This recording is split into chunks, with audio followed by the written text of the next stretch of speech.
This could have been a dream collaboration between two of my favorite brands, Heineken Continental Strength Lager and Jimmy Bond.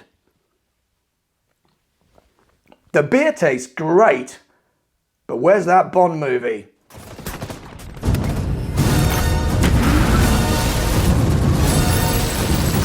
Where's 007? James Bond has been furloughed like the rest of us. And we don't know when he's coming back because we don't know when the cinemas are going to be safe.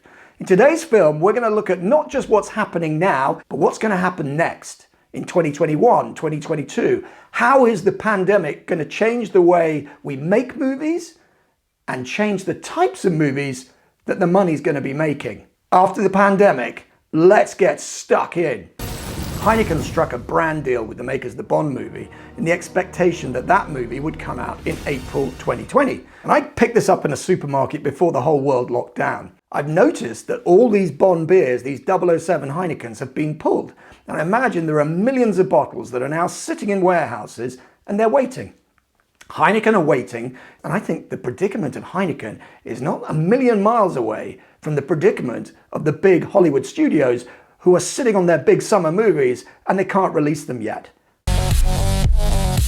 Hey guys. Surprise. All that money is borrowed. Billions of dollars of sunk costs. My ass is in fuego! When the money was borrowed, it was borrowed with the expectation that come the summer, the money would come in. Remember, movie making is show business.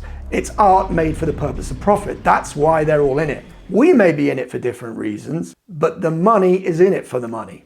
And the money doesn't look good right now. All right, Dom, what's next? So lockdown is over. How do we make films in a safe way? And how do we distribute films and make money? Social distancing is going to be with us for a very long time. Now, it is incredibly hard to practice social distancing on a movie set. It's an incubation machine. You've got teams of people who are tripping up over each other. You've got craft service tables, people picking up food, breathing over stuff, actors touching each other, kissing, hugging, high-fiving. How are actors going to work together? I think they're going to need to have a system of testing. The closest sort of parallel to that is the porn industry, where actors have to get tested to prove that they're safe to work together. And the same may well happen for movies and television. Impressive, I know. No, that's not impressive. They're going to have to figure out how to mitigate the risks because all the time there's going to be little flare-ups. It doesn't bode well for international co-productions, put it that way. One person gets the virus, you've got to lock down. What does that mean for your insurance? What does that mean for your planning? Look at what happened with Mission Impossible. They're in Italy filming the latest Mission Impossible with Tom Cruise. They shut down. When's Tom Cruise going back to Italy? When will it be safe for Cruise to go back and all the rest of the crew? And in the wake of 9/11, I remember that a lot of Hollywood actors stayed at home. They felt safer at home and they weren't going to venture out. And I think that this is going to be a recurring thing, that all of us are going to travel a lot less, which is a big problem if you're trying to do a globe-trotting spy franchise like Mission Impossible or the Bond movies. So lifting up my crystal ball, what might happen? I think Hollywood productions are going to stay at home. The last 10, 15 years, we've had this phenomenon of money leaving LA. UK, for example, we have really nice tax breaks for TV shows. And Netflix, Amazon, Sky, they've all picked up long-term leases of all these big facilities. If I'm a Hollywood company and I'm looking about where I'm going to make my stuff, I'm thinking, well, where's my talent going to go? And if my talent won't come to the UK because the UK isn't safe, I'm thinking, well, how do I make this locally? And I think we're going to have all these runaway productions potentially coming back to LA. Even though it's more expensive, it might be safer to manage Mission Impossible in LA on a studio lot than it is to come to Italy and try and recommence shooting on your Mission Impossible movie. So because of the difficulty and the danger of making films in a huge group, I think it makes sense that smaller movies are going to get made. That ultimately you want to be able to make a movie with a small crew a small cast in a contained location that doesn't involve you interacting with a whole load of people. And there's another reason why I think movies are going to get smaller and the budgets are going to get lower. And that's to do with the distribution problems that will come after the pandemic. Let's get to work. The lockdown and the closure of cinemas makes it impossible for us to watch the Bond movie. But lifting the lockdown does not solve the problems of Heineken or the makers of the Bond movie, because who's to know whether we as a collective are going to go back to the cinemas in enough numbers to pay the hundreds of millions that were spent on that movie, or the millions that Heineken spent in this brand deal with Bond. The world's moved on, Commander Bond. Just because a government says, okay, lockdown's over, you can go to a nail bar, you can get a tattoo, you can get a massage, you can go to the cinema, or you can go to the pub. That doesn't mean that majority of us are going to do that. I mean, in many levels, the coronavirus does look a lot like Jaws. Why aren't you in the water? I just put some suntan lotion on, and I'm trying to absorb some of this Nobody's sun. going in.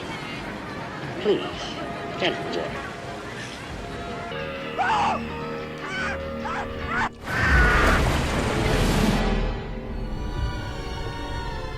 In the aftermath of Jaws in the summer of '76, the beaches of South California were empty.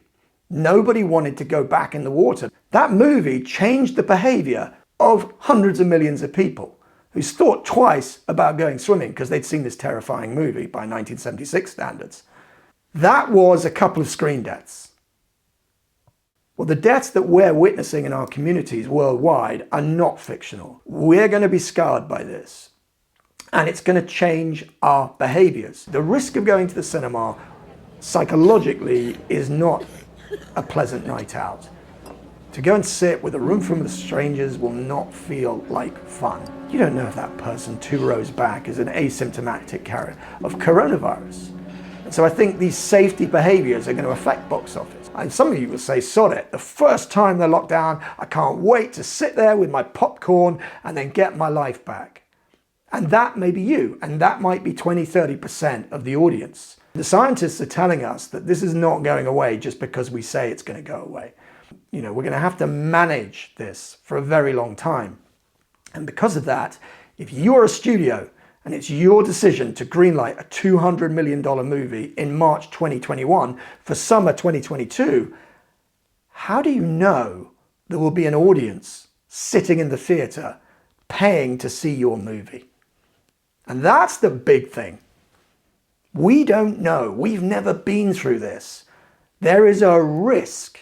And the bigger the budget, the bigger the risk. So if I was in Hollywood, if I was a studio, and I know they've made all their money from these huge franchises, and they've turned their back on mid-budget and lower budget and art house movies, and they've shuttered all their divisions, the Paramount Vantages, got rid of it. They say, we don't need that anymore.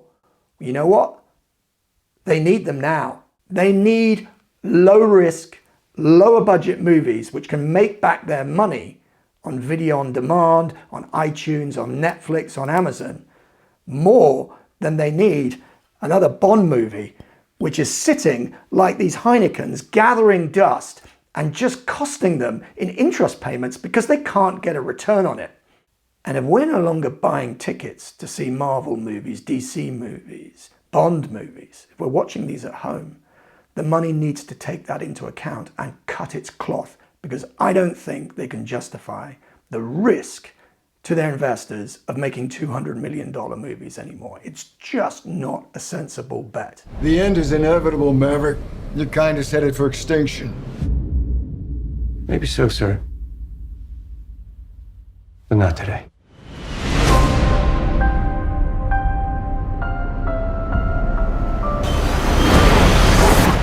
The filmmakers, the financiers, the producers who are going to survive are going to be the ones that can adapt to this new reality of lower budgets, smaller crews, smaller casts, ideas that work for a video-on-demand audience. And I think this is the great opportunity for filmmakers. That was my last 007 Heineken. Script fella, out.